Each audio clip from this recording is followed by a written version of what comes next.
Hey folks, Cam Rogers here, taking a look at the Raiders preseason profile, and we will start off with some key additions. Jordy Nelson, the veteran wide receiver, comes on over from Green Bay. Martavis Bryant is now in town, and I think he is a talented wide receiver. He just needs a change of scenery. Meanwhile, Rashaan Melvin is emerging into a star corner, coming off a really good year.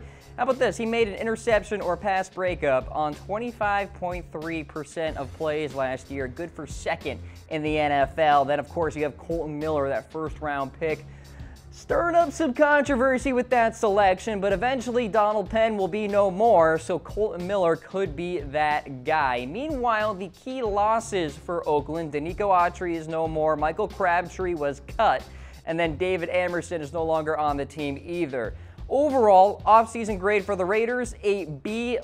So I liked what they did. I think they got better as a football team. I already think that the Raiders are indeed Super Bowl 53 contenders. They have that sort of roster. And of course, Chucky is in town as well in John Gruden. Yeah, the Raiders moved on from Marquette King. That was kind of a surprise, to be honest with you. But then the Raiders got a pretty darn good punter in Mr. Johnny Townsend via the draft.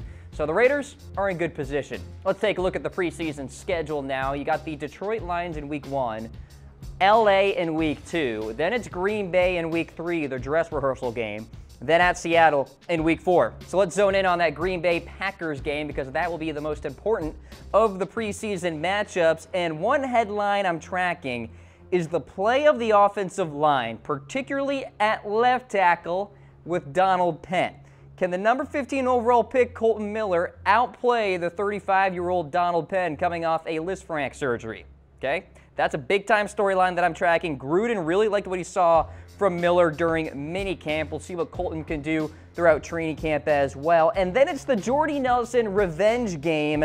If he performs well against his former team, that'll spell well for some momentum going into the regular season as well. Let's take a look at the training camp storylines here. Going back to the offensive line, right tackle, left tackle, up for grabs. You take a look at left tackle, Kolton Miller challenging Donald Penn for that position. And then right tackle is kind of a mess as well. So, first of all, left tackle, they're more cemented there with Donald Penn. Right tackle, more of a concern here. I really don't know who starts. Maybe it's Giacomini coming over from the Jets, but look out, he's been bad for that team in years past, so I don't know if he'll hold up well in pass protection in Oakland, or maybe he does need a change of scenery. David Sharp showed some promise last season, but I don't think he's a starter. And then Brandon Parker could emerge during training camp, but he's just a rookie, so you got to tamper expectations there. So obviously love the interior of this offensive line. It's a big reason why I think the Raiders are going to go far in the regular season and into the postseason. Assembly, Hudson, Jackson, absolute road graders, great pass protectors. If you like offensive line play, you watch those three. Next up on the list, the Khalil Mack contract situation.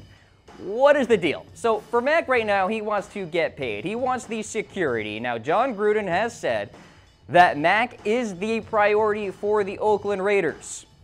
But then there was a report that came out that Mack and Gruden aren't talking, so I really don't know where this priority lies here for the Raiders. But the reality is, Mack is going to make $13.85 million this season. He's a premier rusher in the National Football League, so he is going to get paid at some point. Now, Mack is entering the 5th year of his rookie contract, so much like Odell Beckham Jr., he wants that security, that big payday, and I guess you could make the same logic with Earl Thomas as well heading into the final year of his contract. He wants security too. So hopefully Mack and Raiders leadership, Reggie McKenzie, the general manager, can get some sort of extension done. And then the age-old question here, as running backs get older, will their play decline progressively? Well, Marshawn Lynch was kind of the opposite of that trend last year. He started really slowly, and then he really came on towards the end of the regular season. So the question I have for you guys, does Marshawn Lynch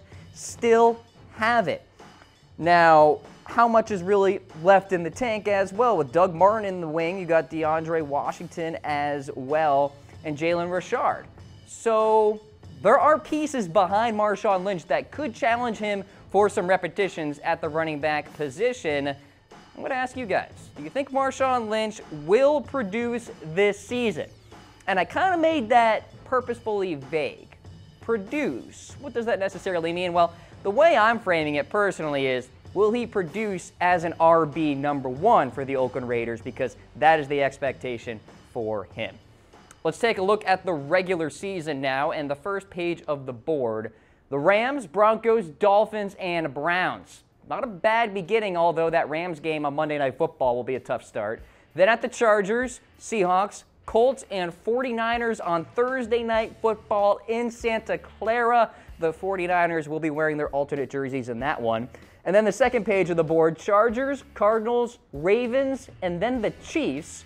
Chargers won't be easy this year. Baltimore is always tough at M&T. Then the Raiders take on the Steelers in Week 14, Cincinnati, Denver, and then they play at Arrowhead in Week 17 to wrap up the season. All right, so in terms of Super Bowl 53 odds here for the Raiders, plus 2,800, where do I have them finishing? First in the AFC West. And let me say that the AFC West is incredibly difficult to predict. So perhaps my predictions are a little out there, if you will, but I really like what the Raiders have. I love the offensive line. I think Derek Carr is going to get back to his 2016 form. Jordy Nelson is there. Martavis Bryant is there. Amari Cooper is there. I think they get one more good season out of Marshawn Lynch as well, and the defense is coming into its own too. Khalil Mack, hopefully he gets that security. And Rashaan Melvin, by the way, really good corner in the NFL. He's going to emerge for the Oakland Raiders out there in the Bay Area. So where will the Raiders finish in the AFC West? Let me know in comments. Am I insane for predicting the Raiders to finish first in the AFC West? Well, guess what? I'll go a step further. This team going to be in the Super Bowl 53 conversation. Remember that. All right, folks. Cam Rogers here, wrapping up the Raiders preseason profile. Be sure to hit us up on Facebook, facebook.com/chatsports.